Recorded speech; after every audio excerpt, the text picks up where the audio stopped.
Hello dear students. आज study करेंगे हम लोग सेल्फ इंडक्टेंस, एक नया फिनोमिना है। इसमें होता क्या है, देखिए, अगर हम एक सर्किट कंसीडर करें जिसमें एक बैटरी लगी हुई है और यहाँ पर एक स्विच है। If this switch is closed then current will reach I and I will be equal to E by R. ये आप सब लोगों को पता है। लेकिन आप ये देखिए कि जब इसमें करंट ज़ीरो से बढ़कर ई बाई आर पहुँच रहा होगा तो ड्यू टू दिस करंट इसकी कुछ मैग्नेटिक फील्ड लाइंस होंगी वायर की, और मैग्नेटिक फील्ड लाइंस इस सर्किट से पास हो रही होंगी।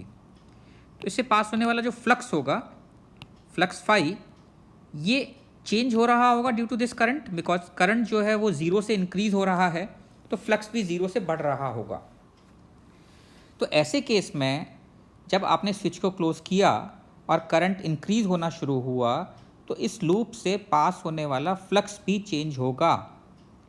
और फैराडे लॉ से हमें पता है कि अगर किसी क्लोज्ड लूप से फ्लक्स चेंज होगा तो उसमें एक ईएमएफ इंड्यूस हो जाएगा जो उस चेंज का अपोज करेगा। तो यही फिनोमिना है when current passing through a coil is changed an EMF is induced in the coil due to change of flux associated with changing current. This phenomena is called self induction. इसी phenomena को हम study करने जा रहे हैं। इस phenomena की वजह से होता क्या है, due to this effect a delay is introduced in the circuit. ये आप ध्यान रखें कि इस फिनोमेना की वजह से हमेशा सर्किट में एक डिले इंट्रोड्यूस हो जाता है। अगर करंट इंक्रीज हो रहा है तो ये धीरे धीरे इंक्रीज होगा। आप जितना एक्सपेक्ट करते हैं कि इस इफेक्ट की एब्सेंस में करंट को पहुंच जाना चाहिए था किसी टाइम तक, उससे कम करंट होगा। और अगर ये डिक्रीज हो रहा है तो डिक्रीज होने का इफेक्ट भी डिले हो जाएगा। यानी किसी टाइम पर आप जितना एक्सपेक्ट कर रहे थे कि इतना पहुंच जाना चाहिए था करंट कम होते होते, उतना नहीं पहुंचेगा, उससे ज़्यादा होगा। तो ये हमेशा उस इफेक्ट को, जो भी इफेक्ट हो रहा है उसमें क्या कर देता है, डिले इंट्रोड्यूस कर देता है। दिस इज़ वेरी इंपॉर्टेंट कि due to this effect a delay is introduced in this circuit. अब ये डिले अगर बहुत छोटा मोटा है, थोड़ा है, तो आप इसको नेग्लेक्ट कर देते हैं, जैसा आज तक हम करते आए हैं। करंट इलेक्ट्रिसिटी के जितने भी प्रॉब्लम्स थे उन सारे के सारे प्रॉब्लम्स में हम कभी भी इस इफेक्ट को अभी तक कंसिडर नहीं कर रहे थे, क्योंकि मानकर चल रहे थे कि इस इफेक्ट की वजह से होने वाला डिले बहुत स्मॉल है और कंसीडर करने की ज़रूरत नहीं है। लेकिन this delay can be quite prominent if number of turns and hence flux is very large. अगर इसमें बहुत सारे नंबर ऑफ टर्न्स हों किसी कॉइल में तो उससे पास होने वाला फ्लक्स भी बहुत ज़्यादा होगा, और वैसे केस में ईएमएफ इंड्यूस भी बहुत ज़्यादा होगा, ज़्यादा अपोज करेगा, ज़्यादा डिले इंट्रोड्यूस होगा। तो वो डिले इंट्रोड्यूस जो होगा उसकी कैलकुलेशन हमें करनी पड़ेगी। वो कैलकुलेशन कैसे करनी है, कितना डिले इंट्रोड्यूस होगा, वही सब हमें यहाँ पर समझना है। तो when this effect becomes prominent we introduce a circuit element. जैसे अभी तक रेजिस्टेंस था, कैपेसिटर था, उसी तरह का एक नया सर्किट एलिमेंट हम यहाँ पर इंट्रोड्यूस करते हैं विच इज़ कॉल्ड इंडक्टर। तो रेजिस्टेंस, कैपेसिटर और इंडक्टर, ये आपके पास बेसिकली तीन चीज़ें हो जाती हैं। इंडक्टर का जो सिंबल होगा वो इस तरीके से बना दिया जाता है, कॉइल दिखा दिया जाता है, नंबर ऑफ टर्न्स शो कर दिए जाते हैं, और इस केस में अगर हम देखें तो जिसमें जो फ्लक्स होगा, ये फ्लक्स प्रोपोर्शनल टू आई होना चाहिए। कितना होगा ये तो हम ज्योमेट्री से निकाल सकते हैं, लेकिन ये बात तो पक्का है कि अगर करंट को आपने डबल किया तो फ्लक्स डबल हो जाएगा, करंट को अगर आपने 3 टाइम्स किया तो फ्लक्स 3 टाइम्स हो जाएगा, करंट को आपने 4 टाइम्स किया तो फ्लक्स 4 टाइम्स हो जाएगा। तो फाई प्रोपोर्शनल टू आई तो लिखा ही जा सकता है। और अगर हम ये प्रोपोर्शनलिटी साइन हटाते हैं तो हम एक कॉन्स्टेंट यहाँ पर इंट्रोड्यूस करते हैं, capital L. This capital L is called coefficient of self induction. जैसे सी हम डिनोट करते थे कैपेसिटर के लिए, आर हम डिनोट करते थे रेजिस्टेंस के लिए, ऐसे ही एल यहाँ पर हम डिनोट करेंगे इंडक्टर के लिए। Okay, this is called coefficient of self induction. This is also called inductance. यहाँ पर अगर आप देखना चाहेंगे तो इसकी यूनिट जो होगी वो यूनिट इसकी हो जाएगी वेबर पर एम्पियर। 1 वेबर पर ampere is called 1 Henry. Henry एक साइंटिस्ट थे, उनके नाम पर ही है। तो 1 वेबर पर ampere is called 1 Henry. Henry इसकी एसआई यूनिट है। ओके।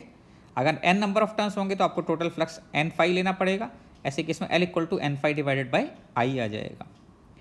अगर हम चाहें कि इसमें कितना EMF इंड्यूस हुआ होगा इस इफेक्ट की वजह से, तो हमको पता है फैराडे लॉ से कि जो EMF इंड्यूस होता है वो rate of change of flux होता है। अगर total number of turns n है, टोटल फ्लक्स n फाई होगा, where phi is flux passing through one coil. और n फाई यहाँ से अगर आप देखेंगे तो n phi comes out to be L into I. अगर टोटल फ्लक्स n फाई है तो n phi equal to L into I. तो d by D t of L I, यहाँ से भी L की आपकी एक डेफिनेशन आती है, L equal to E divided by D I by D T. तो L को दो तरीके से डिफाइन किया जाता है और दो कॉन्सेप्ट पर प्रॉब्लम्स होते हैं।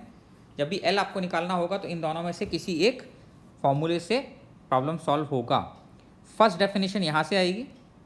फर्स्ट डेफिनेशन में अगर हम करंट एम्पियर, इसमें करंट जो फ्लो कर रहा है इसको अगर हम 1 एम्पियर ले लें तो जो टोटल फ्लक्स लिंक्ड होगा that is equal to coefficient of self induction. तो यही हमने लिखा है, when current passing through a coil is 1 ampere then total flux linked with the coil is equal to inductance from equation 1। दूसरी definition इससे आती है, अगर rate of change of current 1 ampere per second हो, अगर आप किसी सर्किट में, किसी कॉइल में 1 एम्पियर पर सेकेंड के रेट पर करंट को चेंज कर रहे हों तो उसमें जो EMF इंड्यूस होगा वो L के बराबर होता है। तो this is second definition. If rate of change of current in the coil is 1 ampere per second then EMF induced in this coil is equal to coefficient of self inductance और self induction। ये equation 2 से हमारे पास definition आ जाती है। तो जब भी आपसे L कैलकुलेट करने के लिए क्वेश्चंस आएंगे तो आपको या तो ये फॉर्मूला लगाना होगा या ये फॉर्मूला कैलकुलेट करना होगा। L डिपेंड किस पर करता है? L डिपेंड करता है पूरी तरह से केवल ज्योमेट्री पर, ना तो ये करंट पर डिपेंड करता है ना EMF इंड्यूस पर डिपेंड करता है। L depends only on geometry. जैसे आप लिखते हैं V equal to I R, तो R क्या V पर डिपेंड करता है? R क्या I पर डिपेंड करता है? R ना तो V पर डिपेंड करता है ना I पर डिपेंड करता है। R तो केवल ज्योमेट्री पर डिपेंड करता है, rho L by A.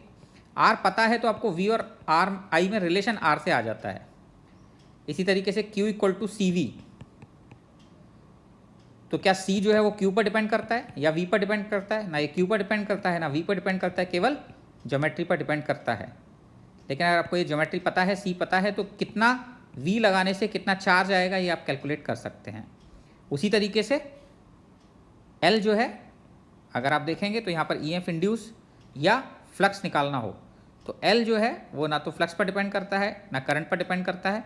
L geometry पर डिपेंड करता है, लेकिन L ज्योमेट्री से कितने करंट से कितना फ्लक्स पास होगा ये आपको पता लग जाता है। तो इसी तरीके से इस चीज़ को समझना है। अगर हम यहाँ पर कैलकुलेट करना चाहें, मान लीजिए कोई सोलेनॉइड दिया हो, एक लॉन्ग सोलेनॉइड का हम L निकाल सकते हैं। तो किसी भी ज्योमेट्री का L निकालने के लिए आपको करना क्या है?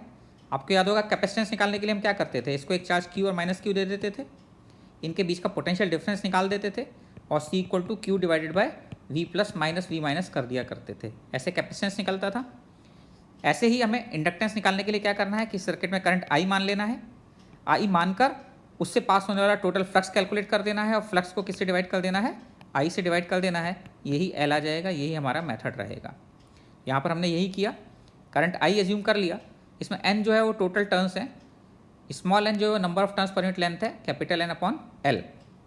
तो L जो है इसकी टोटल लेंथ है।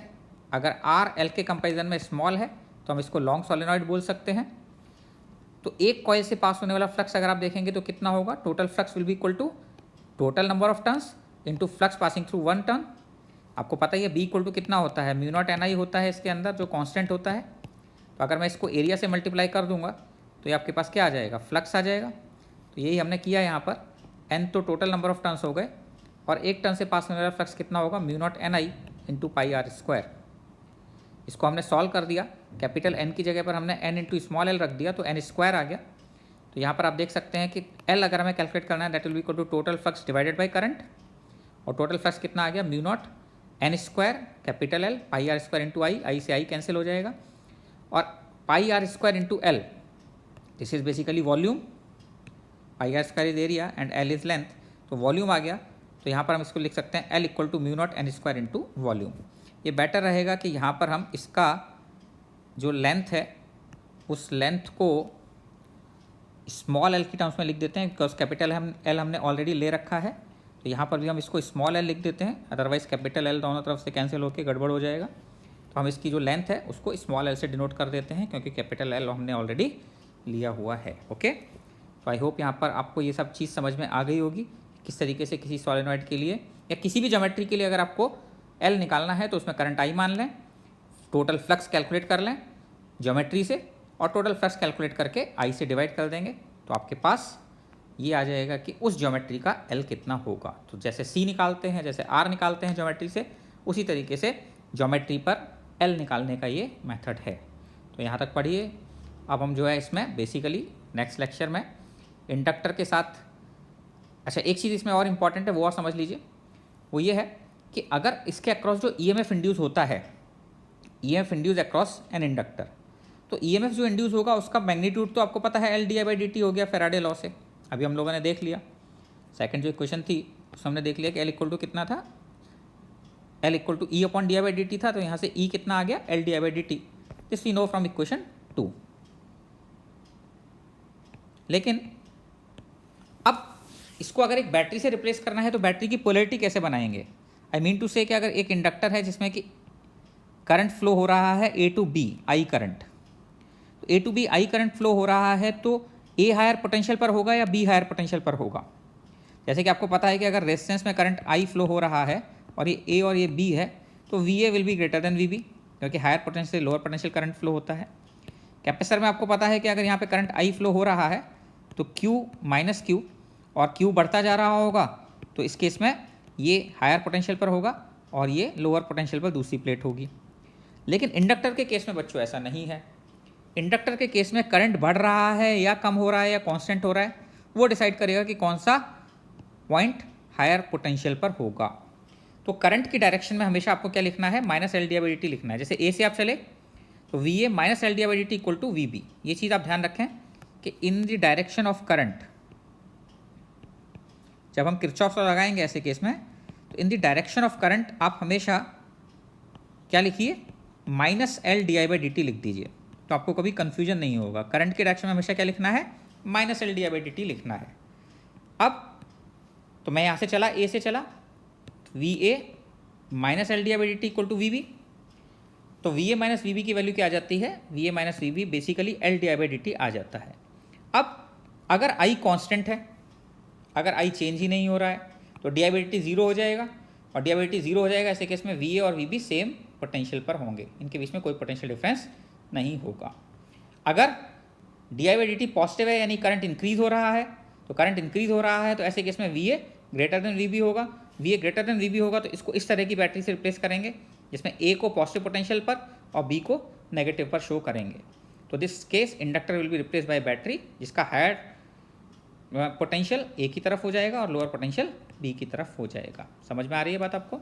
यहाँ आप चाहें तो इसमें लिख भी लीजिए कि this is A, this is B, तो ए हायर पोटेंशियल पर हो जाएगा। और अगर करंट डिक्रीज हो रहा है टाइम के साथ तो वैसे केस में D I by D T negative होगा और V A less than V B होगा। इस केस में हम बैटरी को इस तरीके से रिप्लेस करेंगे कि बी पॉजिटिव टर्मिनल हो और ए नेगेटिव टर्मिनल हो।